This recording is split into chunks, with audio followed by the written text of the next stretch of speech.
ஒரு கடாயில 2 table spoon எண்ணெயை சூடு பண்ணிட்டு 4 வரமிளகாய வறுத்து எடுத்து தனியா வச்சுக்கோங்க. இதே எண்ணெயில 2 டேபிள் ஸ்பூன் உளுத்தம் பருப்பு, 1 டீஸ்பூன் கடுகு சேர்த்து நல்லா வறுத்துக்கோங்க.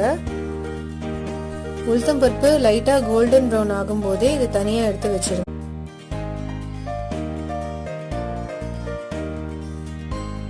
பரங்காயோட குடல் அப்படின்னா பரங்காயோட இருக்கிறதுலயே உள் பகுதி விதையெல்லாம் இருக்கும் இல்லையா, அந்த பகுதியை சின்ன சின்னதா கட் பண்ணி இதுல சேர்த்து நல்லா வதக்கிக்கோங்க.